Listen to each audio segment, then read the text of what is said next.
Welcome to this video about proofreading and editing. There are tasks as a VA and as a freelancer that requires you to have proofreading and editing skills. And this is also a gig that you can be hired as a freelancer. Let's go to Fiverr, for example. Switch to buying.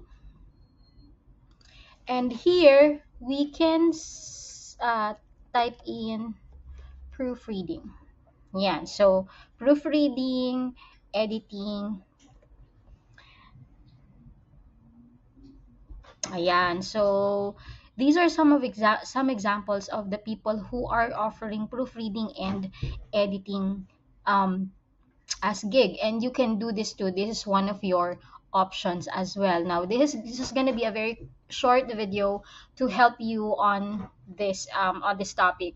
So when we say proofreading, it means examining your text carefully to find and correct typographical errors and mistakes in grammar, style, and spelling. So there are ebook authors and those people who will be selling also in Amazon that they need another pair of eyes to really see kung meron silang lapses kasi usually 'di ba when you are the one who writes something minsan nagiging prone ka na doon sometimes sa kakatingin mo nagiging familiar yung texts and yung manuscript that you don't see the error itself, so sometimes you need another person to really check on it, and there are clients who don't have anybody else but themselves and they want to hire professional to help them with a certain fee. So that's where you come in. So this can be on top of other gig that you are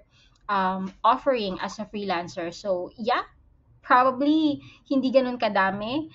Probably madami, okay? Depende sa kung saan ka maghahanap, kung saan ka matatapat. Pero may mga kakilala ako na ito yung kanilang kinareer talaga na na niche, kumbaga. So they are very good with proofreading and editing. And it takes practice as well. So probably in the beginning, you might not be, very well adept. Like at one time, nakita mo agad yung mga error. Okay? So some of the common documents that a client need a VA like you to proofread are yun nga, mga books when they're launching Amazon Kindle or ebooks, or their writers as well, or they're releasing blog article for their website and their businesses. If they have social media posts as well, that is also important. When they have reports, presentation, speech, and any general document, really, before you put that into the world, for the world to see, you have to proofread it. Even if yung mga Facebook posts natin, 'di ba? Sometimes we do proofread kapag mga long posts, ganyan. So we check for grammatical error, we check for spelling, we check for punctuation.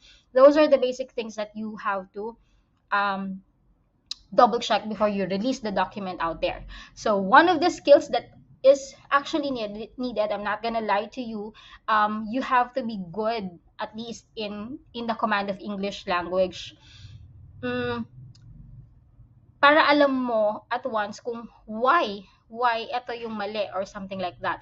You must know the subject-verb agreement. But don't worry guys, matututunan naman to, no? Syempre, kung nakalimutan nyo na yung mga rules before, when you were an English student, ganyan, English subject student. But now, it makes it so much easier for us because there are tools that can help you proofread as you begin accepting clients. One of the tools, actually two tools that I'm gonna show you right now, yung Grammarly. I have discussed this with with other videos that I created for you. This is an online grammar tool and writing checker to help you deliver impeccable mistake-free writing, and also the track changes. This is a Microsoft Word feature to track changes made in a document. So let's go first with Grammarly. You already know this. This is Grammarly. This is a Google Chrome extension of Grammarly. So all you have to do is go to grammarly.com and then install this. So there is a Grammarly for desktop and there is also Grammarly for Google Chrome extension. So lahat ng mga texts na dadaan sa'yo, you can use Grammarly for that. And I have a sample um, article here. This is an entrepreneur.com article. So, sorry, nahirapan ako magsalita. This is an article that I got from the internet, and minali ko lang intentionally. So, para makita natin ano yung mga mistakes. Actually, nasa entrepreneur.com siya, so flawless na yun. No? Wala nang mistake yun. But just in case you have this, let's say for example, a client gave you this document. So, there are things that we can see here. Sa document, kapag naka-red yung word, you know what that means, right? It is wrong. There is a wrong spelling on that word. Or probably the word does not recognize it. Let's say, for example, it's a very unique word that wala dun sa dictionary ni MS Word. But most likely, if there is a red, pay attention to that because baka mali naman talaga yung word. So for example, like this one, the businesses is wrong spelling. I did this intentionally. And then this one, service-based, there should be a hyphen. So when you go right-click on that, MS Word will be giving you suggestions. Alam mo gusto mo, business ba or businesses? And also, if you click on the Grammarly, it will give you also some ideas as well. So, kada maglo-launch ka ng post, let's say kahit sa Facebook, makikita mo yon na Grammarly will suggest this to you. Ayan, kagaya niyan. Okay? So, si Grammarly yung nag-suggest niyan. In that case, 5 businesses siya dapat. Okay? Another one is service-based, yung side hustle. Tapos, kapag ka naka-double line, what's wrong with this, guys? Inflation are soaring. Its inflation is soaring. Tama? Kasi, inflation siya. Okay? Subject-verb agreement. Tapos, ito, you see. I made this intentional. So, dilagyan ko ng S. So, dapat C siya. Nakukuha. Meron naman silang may mga paliwanag din. If you right-click, makikita mo yung recommendation ni MS Word. If you click it, makikita mo yung recommendation ni Grammarly. So, you have 2 tools to help you on that. Now, let's go to the track changes na sinasabi ko kanina. Track changes, it's a Microsoft feature to track the changes in a document. For example, you are about to edit something. In order for you to prove to your client that you have made some changes, you need to activate the track changes. Kasi there could be clients that will ask you, anong binago mo? What did you change? Ano yung mga changes na ginawa mo dun sa document? What changes were made so far? Kasi you need to have a proof that, yeah, these are the things that I changed. Ito yung mga mali. Ito yung mga recommendation ko when you proofread. Tama? Kasi you're proofreading you're editing. Although you are using the tool to help you, but the client may ask you, what did you change?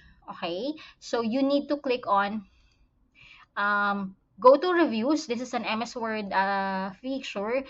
You go to review and click on track changes.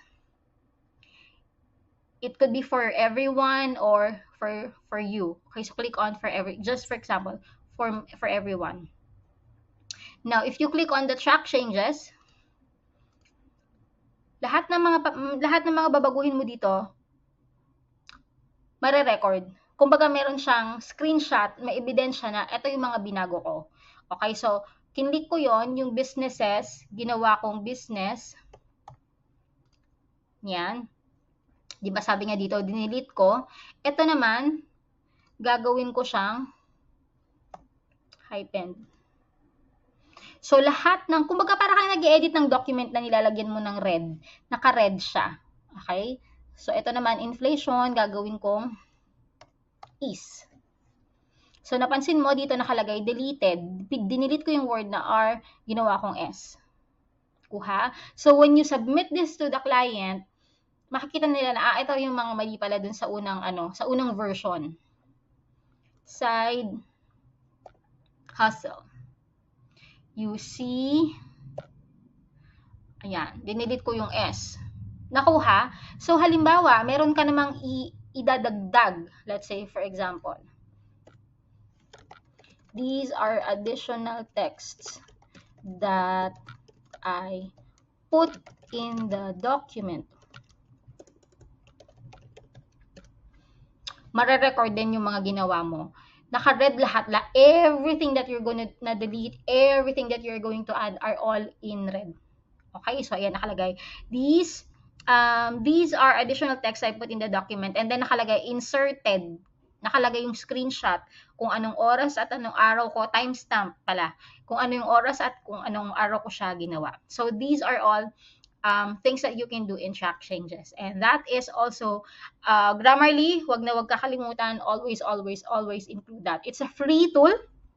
Unless you will be really doing proofreading really heavy, you can subscribe to the paid tool. Pero for the free lang, it's okay. It's more than enough, the free tool ng Grammarly. Okay? So with that, good luck to you and I'll see you on the next video.